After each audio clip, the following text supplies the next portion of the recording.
खास तौर पे इंडिया जो कि हमारा एक आर्क राइवल है, तो उसको दुनिया की ग्लोबल स्टेज के ऊपर बहुत ज़्यादा पज़िराई मिल रही है। नरेंद्र मोदी साहब जो हैं जफियाँ डाल रहे हैं, जो बाइडेन के साथ भी डाल रहे हैं, एमेनुअल मैक्रोन के साथ भी डाल रहे हैं, जस्टिन ट्रूडो के साथ भी डाल रहे हैं। एंड आप उनकी फ्रैंकनेस और लेवल चेक करें।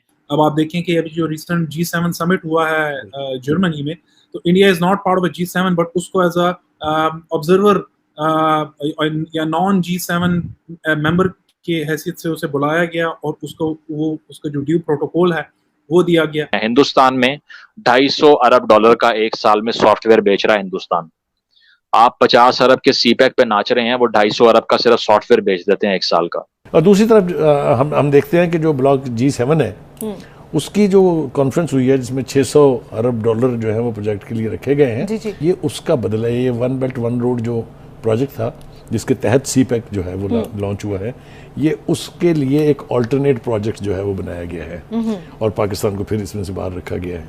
आप you can imagine the confidence that India has gained on the global stage. जो पाकिस्तान को जैसे डीप थिंकिंग है ना, वो करने की जरूरत है। अदरवाइज श्रीलंका बनते देर नहीं लगेगी। जारी बात है, वो जो काम कर रहे हैं, जो कि मैं समझता हूँ कि बहुत बड़ी उनकी कामयाबी है। नमस्कार, जय हिंद दोस्तों।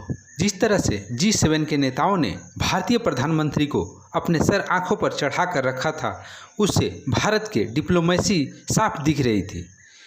यह रुतबा सिर्फ भारतीय प्रधानमंत्री का नहीं बल्कि यह सभी भारतीयों का है, जिसकी सोशल मीडिया पर वीडियो देखकर हर भारतीय का सीना गर्व से चौड़ा हो रहा है। वहीं हमारे पड़ोसी पाकिस्तान में इसे देखकर मातम मना रहे हैं। जी7 एक औपचारिक रूप से दुनिया के सबसे विकसित देशों का संगठन है, जबकि भारत एक विकासशील देश है। फिर भी भारत को आमंत्रित किया गया और भारत का मान सम्मान मिला। उसे हर भारतीय सम्मानित महसूस हो रहा है। जी7 में चाहे अमेरिकन प्रेसिडेंट हो बाइडेन, या ब्रिटेन के प्रधानमंत्री बोरिस जॉनसन हो, या फ्रांस के प्रेसिडेंट इनामुल मैक्रोन हो, हर कोई भारतीय प्रधानमंत्री को सर आंखों पर रख रहा था और सम्मान जो दिया है उससे पाकिस्तान मीडिया अपने को कोस रही है। जिस तरह कि आपको पता है कि इस वक्त एक जी7 की मीटिंग जर्मनी में हो रही है और वैसे तो ये ज़्यादातर जो मीटिंग है वो इसका फोकस यूक्रेन पे है, इंडो पैसिफिक पे है, इन चीज़ों पे है। लेकिन ये जो आपको पता है 7 ग्रुप ऑफ 7 वेल्दी डेमोक्रेसीज़ जो हैं, ये दुनिया का बहुत बड़ा जो एजेंडा है इंटरनेशनल पॉलिटिक्स में, वर्ल्ड ऑर्डर में, ये सेट करते हैं। अच्छा, मज़े की बात ये है कि इंडिया और इंडोनेशिया जो है उसको ये इंक्लूड कर रहे हैं एज़ ए पार्टनर कंट्रीज़। लेकिन आपको हैरानगी होगी ये सुन के और देख के कि 2 दिन पहले तो जो Indian prime minister Narendra Modi हैं, वो जो चाइना ने एक high level dialogue on global development करवाया है, वो उसका भी मेंबर थे और वहाँ पे भी बैठे हुए थे। वो उससे पहले जो ब्रिक्स की मीटिंग हुई जहाँ पे रशियन प्रेसिडेंट व्लादिमीर पुतिन थे और बाकी Brazil, south Korea, south Africa और बाकी जो चाइनीज़ थे वो बैठे हुए थे और वो टोस्ट कर रहे थे जनाब कप जो था, और एक फ्रेंडशिप और इसकी बातें हो रही थी।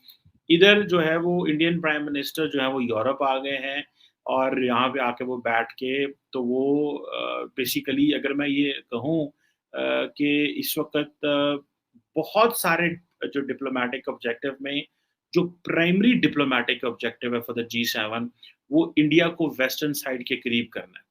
And I am telling you with the full जो एक अंडरस्टैंडिंग के साथ, और ख़ास तौर पे यूक्रेन की वॉर है उसके ऊपर वो जो इसको बड़ा करीब करना चाहते हैं। इंडिया ये तो कहता है कि ठीक है जंग नहीं होनी चाहिए और इस तरह नहीं होनी चाहिए, लेकिन इंडिया जो है वो जिस तरह एक वेस्टर्न ब्लॉक में इतना करीब हो गए, देखिए चाइनीज़ इतने करीब नहीं है जितना इंडिया करीब है।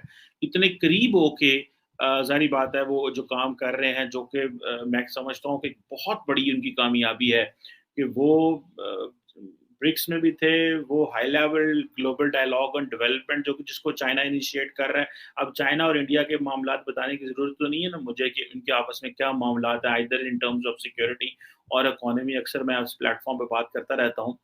अब जो है वो जो है ना नरेंद्र मोदी साहब जो हैं जपियाँ डाल रहे हैं, जो बाइडेन के साथ भी डाल रहे हैं, एमेनुअल मैक्रोन के साथ भी डाल रहे हैं, जस्टिन ट्रूडो के साथ भी डाल रहे हैं। एंड आप उनकी फ्रैंकनेस और लेवल चेक करें।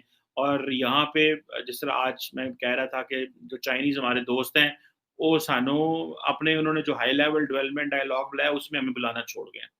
सो कश्मीर कहाँ पे रह गया, डायलॉग कहाँ पे रह गए, चीज़ें कहाँ पे रह गई, ये बहुत बड़े बड़े पैमाने पे जो पाकिस्तान को जैसे डीप थिंकिंग है ना, वो करने की ज़रूरत है। क्या वजह हुई, बेसिक रीजन क्या बना कि हम पिछले तकरीबन 10 से 20 साल या अगर 25 साल को हम देख लें तो हम बहुत पीछे रह गए इन चीजों में। आज दुनिया हमें सीरियस नहीं लेती।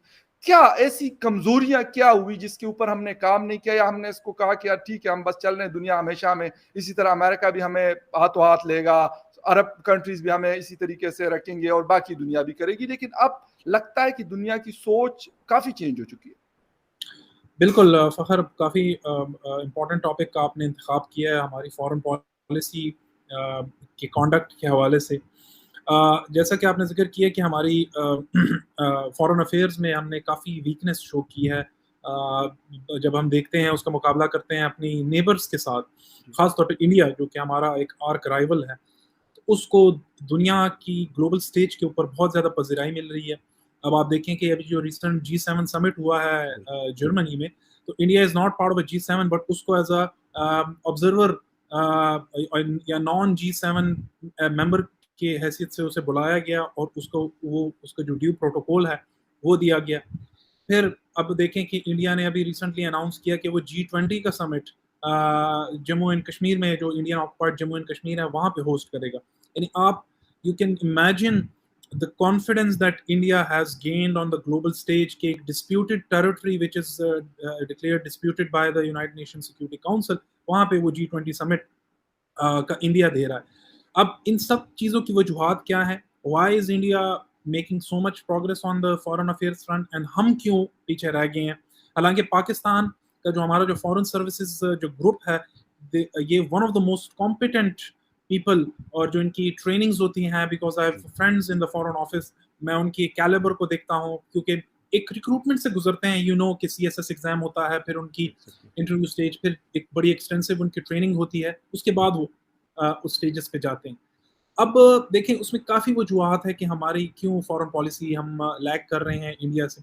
एक तो उसमें थोड़ा सा जो हम अगर देखें तो हमारे जो कुछ सर्कमस्टांसेस रहे हैं पाकिस्तान के, तो उसका एक बड़ा रोल रहा है, ख़ास तौर पे in the aftermath of the 9/11, जब हम we were caught in the war of terror.